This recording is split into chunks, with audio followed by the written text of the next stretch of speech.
everyone, this is Dizon Hybrid Campus. ഞാൻ നിങ്ങളുടെ English faculty Farhan Ajman. So welcome to our class. ഇന്നത്തെ ക്ലാസ്സിൽ നമ്മൾ ഡിസ്കസ് ചെയ്യാൻ പോകുന്നത് science fiction and fantasy cyberpunk എന്ന യൂണിറ്റ് 1 ആണ് നമ്മൾ ഡിസ്കസ് ചെയ്യാൻ പോകുന്നത്. അപ്പോൾ നമുക്ക് ഫസ്റ്റ് തന്നെ പഠിക്കാനുള്ളത് എച്ച് എബ്രഹാമിനെ കുറിച്ചാണ്. അപ്പോൾ നമുക്ക് എച്ച് എബ്രഹാം ആരാണെന്ന് നോക്കാം. എച്ച് എബ്രഹാം എന്ന് പറയുന്നത് ഒരു ലിറ്റററി ക്രിറ്റിക്കാണ്. അദ്ദേഹം 4 തരത്തിലായിരുന്നു ഒരു ലിറ്റററി ടെക്സ്റ്റിനെ അല്ലെങ്കിൽ ലിറ്ററേച്ചറിനെ അനലൈസ് ചെയ്തിട്ടുണ്ടായിരുന്നത്. അപ്പോൾ ഏതൊക്കെ രീതിയിലാണ് അദ്ദേഹം ഒരു ലിറ്ററേച്ചറിനെ അനലൈസ് ചെയ്തിട്ടുണ്ടായിരുന്നത് അല്ലെങ്കിൽ ടെക്സ്റ്റിനെ അനലൈസ് ചെയ്തിട്ടുണ്ടായിരുന്നത് എന്ന് നമുക്ക് നോക്കാം. ഫസ്റ്റ് വൺ മിമേറ്റിക്, അതായത് റിയാലിറ്റി ബേസ്ഡ് ആയിരുന്നു അദ്ദേഹം ലിറ്ററേച്ചറിനെ അനലൈസ് ചെയ്തിട്ടുണ്ടായിരുന്നത്.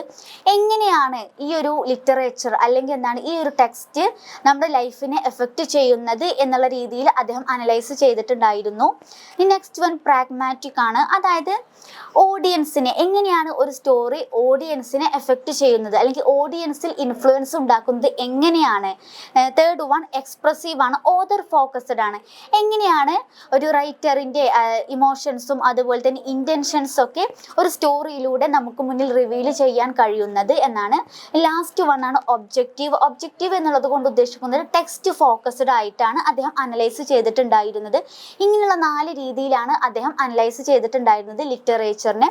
ടെക്സ്റ്റ് ഫോക്കസ്ഡ് എന്നുള്ളത് കൊണ്ട് ഉദ്ദേശിക്കുന്നത് ഒരു സ്റ്റോറി ആണെന്നുണ്ടെങ്കിൽ അതിനെന്തായിരിക്കും, അതിൻ്റെ ഒരു വേൾഡ് ഉണ്ടായിരിക്കും. ചിലപ്പോൾ നമ്മൾ സ്റ്റോറീസ് കേട്ടില്ല, ചിലപ്പോൾ റിയൽ ആയിരിക്കും അല്ലെങ്കിൽ എങ്ങനെ ആയിരിക്കും, ഒരു ഇമാജിനറി സ്റ്റോറീസ് ആയിരിക്കും. അപ്പോൾ സ്റ്റോറീസ് എങ്ങനെയാണ് അതിൻ്റേതായിട്ടുള്ളൊരു വേൾഡ് ക്രിയേറ്റ് ചെയ്യുന്നത്, അതുപോലെ തന്നെ അതിൻ്റെ സ്വന്തമായിട്ടുള്ള റൂൾസ് എങ്ങനെയാണ് വരുന്നത് എന്നൊക്കെ അദ്ദേഹം അനലൈസ് ചെയ്തിട്ടുണ്ടായിരുന്നു. അപ്പോൾ ഇത്രയൊക്കെ കാര്യങ്ങളാണ് എച്ച് എബ്രഹാമിനെ കുറിച്ച് നമുക്ക് പറയാനുള്ളത്. ഇനി നമ്മൾ അടുത്തതായിട്ട് പറയാൻ പോകുന്ന ടോപ്പിക് സയൻസ് ഫിക്ഷൻ ആണ്. ഈ സയൻസ് ഫിക്ഷൻ എന്നുള്ളത് കൊണ്ട് ഉദ്ദേശിക്കുന്നത് ഈ സയന്റിഫിക്കൽ ആയിട്ടുള്ള തീംസ് ഉണ്ടാവുമല്ലോ, അതായത് സ്പേസ് എക്സ്പ്ലോറേഷന്, ടൈം ട്രാവല്, AI, അതുപോലെ ഏലിയൻ എൻകൗണ്ടേഴ്സ്, ഇങ്ങനെയുള്ള തീമുമായി ബന്ധപ്പെട്ട രീതിയിലായിരിക്കും എന്താ എഴുതുക, നോവലോ അല്ലെങ്കിൽ സ്റ്റോറീസോ എഴുതുന്നതിനെയാണ് സയൻസ് ഫിക്ഷൻ എന്നുള്ളത് കൊണ്ട് ഉദ്ദേശിക്കുന്നത്. ഞാൻ എക്സാമ്പിൾ പറയുകയാണെന്നുണ്ടെങ്കിൽ നമ്മൾ മലയാളം മൂവി അതിശയൻ, അതേപോലെ ഏഴാം അറിവ്, എന്തിരൻ, 24, ഇതൊക്കെ ഒരു സയന്റിഫിക് തീംസിനെ ബേസ് ചെയ്തുകൊണ്ട് ഇറങ്ങിയ ഫിലിംസ് ആണ്. അപ്പോൾ അതേപോലെ തന്നെ നോവലോ അല്ലെങ്കിൽ സ്റ്റോറിയോ എഴുതുന്നതിനെയാണ് എന്ത് പറയുക, സയൻസ് ഫിക്ഷൻ എന്ന് പറയുന്നത്. അപ്പോൾ ഈ ഒരു സയൻസ് ഫിക്ഷനിൽ കാര്യമായിട്ട് കാണിക്കുന്നത് എന്താണെന്ന് വെച്ച് കഴിഞ്ഞാൽ ഈ റോബോട്ട്സ് നമ്മുടെ ലൈഫിൽ എന്തൊക്കെ എഫക്റ്റുകൾ ഉണ്ടാക്കുന്നുണ്ട്, അതുപോലെ തന്നെ ടൈം ട്രാവൽ നമ്മുടെ ലൈഫിൽ അതേപോലെ എന്തൊക്കെ എഫക്റ്റുകൾ ഉണ്ടാക്കുന്നുണ്ട്, അതുകൊണ്ട് നമുക്ക് എന്തൊക്കെ ഗുണങ്ങളുണ്ട്, അത് എങ്ങനെ നമ്മളെ മോശമായിട്ട് ബാധിക്കുന്നു, അങ്ങനെയുള്ള കാര്യങ്ങളൊക്കെ ഇങ്ങനെയുള്ള നോവലുകളിൽ കാണിക്കും അല്ലെങ്കിൽ ഇങ്ങനെയുള്ള ഫിക്ഷനുകളിൽ കാണിക്കും. അപ്പോൾ ഇതിനെയാണ് സയൻസ് ഫിക്ഷൻ എന്ന് പറയുന്നത്. ഇനി നെക്സ്റ്റ് വൺ ആണ് ഫാൻറ്റസി. നമുക്കറിയില്ല, ഫാൻറ്റസി മൂവീസൊക്കെ നമ്മൾ കണ്ടിട്ടുണ്ടായിരിക്കും. ഹാരി പോട്ടർ ഫാൻറ്റസി മൂവീസിലുള്ള ഒരു ബെസ്റ്റ് എക്സാമ്പിൾ ആണ്. അപ്പോൾ നമുക്കിനി ഫാൻറ്റസി എന്നുള്ളത് കൊണ്ട് ഉദ്ദേശിക്കുന്നത് എന്താണെന്ന് നോക്കാം. ഈ ഫാൻറ്റസി എന്ന് പറയുന്നത് ഒരു ജോണർ ആണ്. അതുമാത്രമല്ല ഇതിൽ ഇൻക്ലൂഡ് ചെയ്തിരിക്കുന്ന തീംസ് എന്ന് പറയുന്നത് ഒരു മാജിക്കൽ വേൾഡ് ഉണ്ടായിരിക്കും, അതുപോലെ തന്നെ ഒരു ഹീറോ ഉണ്ടായിരിക്കും, ആ ഹീറോയുടെ ഒരു ജേണി, ഒരു എപ്പിക് ഹീറോ, ആ ഹീറോയുടെ ഒരു ജേണി, അതുപോലെ തന്നെ മിത്തിക്കൽ ക്രിയേച്ചേഴ്സ് ഉണ്ടായിരിക്കും, പിന്നെ ഡാർക്ക് ഫാൻറ്റസി, ഹൊറർ, ഇങ്ങനെയുള്ള മൂവീസിനൊക്കെയാണ് അല്ലെങ്കിൽ ഇങ്ങനെയുള്ള ഫിക്ഷനെയാണ് എന്ത് പറയുന്നത്, ഫാൻറ്റസി എന്ന് പറയുന്നത്. ഞാൻ ഫിലിമിൻ്റെ കാര്യം പറയുന്നത്, ഫിലിം ആകുമ്പോൾ നിങ്ങൾക്ക് കുറച്ചും കൂടെ മനസ്സിലാക്കാൻ ഈസി ആയിരിക്കും എന്ന് വിചാരിച്ചിട്ടാണ്. നമ്മൾ പഠിക്കുന്നത് ഒരു നോവലുകളാണ് നമ്മൾ ഈ ഒരു പേപ്പറിൽ പഠിക്കണത്. അപ്പം ഞാൻ നേരത്തെ പറഞ്ഞതുപോലെ ഒരു മാജിക്കൽ വേൾഡ് ഉണ്ടായിരിക്കും, അതിൽ നടക്കുന്ന കാര്യങ്ങൾ അല്ലെങ്കിൽ പണ്ട് നമ്മൾ കേട്ട കഥകളിലുള്ള ഓരോ ക്യാരക്ടേഴ്സ് വെച്ചിട്ട് ഓരോ നോവലുകൾ എഴുതുന്നത്, അങ്ങനെ ഉള്ളതിനെയാണ് ഫിക്ഷൻ എന്ന് പറയുന്നത്. പിന്നെ എക്സാമ്പിൾ പറയുകയാണെങ്കിൽ ഒടിയൻ, മോഹൻലാലിൻ്റെ ഒടിയൻ ഫിലിമിൽ കണ്ടിട്ടില്ലേ?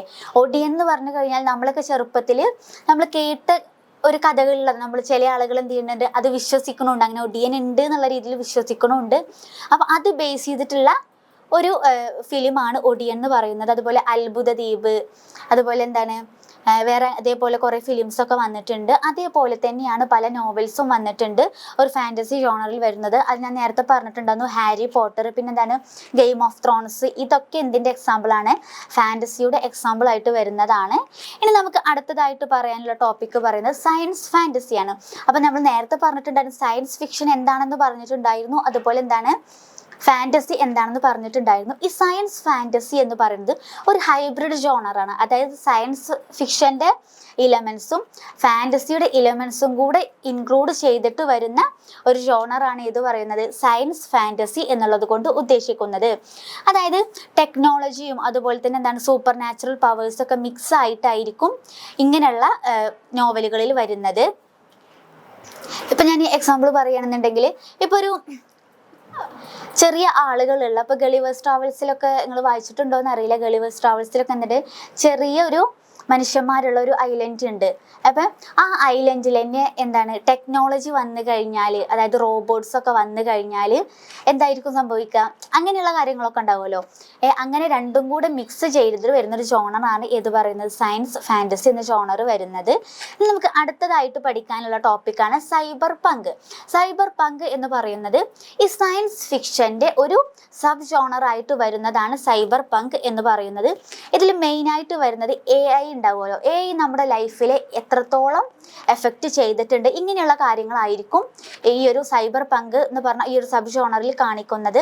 അതായത് ഹാക്കിങ്, ഈ ഭൂമിയിൽ ഫുള്ള് എല്ലാ ആളുകളും എന്താണ് അങ്ങോട്ടും ഇങ്ങോട്ടും ഈ കമ്പ്യൂട്ടറൊക്കെ ഹാക്ക് ചെയ്യുകയാണ്. അതുപോലെ തന്നെ നമ്മുടെ മനുഷ്യന്മാരുടെ ഇടയിൽ എന്ത് ചെയ്യുന്നുണ്ട്, റോബോട്ട്സ് ഒക്കെ ഉണ്ട്. അപ്പം അതൊക്കെ നമ്മുടെ ലൈഫിനെ എങ്ങനെയൊക്കെ എഫക്റ്റ് ചെയ്യും, അല്ലെങ്കിൽ ഫ്യൂച്ചറിൽ ഇങ്ങനെ ഒരു അവസ്ഥ വന്നു കഴിഞ്ഞാൽ എങ്ങനെയൊക്കെ ആയിരിക്കും എന്നുള്ള രീതിയിലൊക്കെ കാണിച്ചു തരുന്നതാണ് ഇത് സൈബർ പങ്ക് എന്ന് പറയുന്ന സബ് ജോണർ വരുന്നത്. ഒരു അഡ്വാൻസ്ഡ്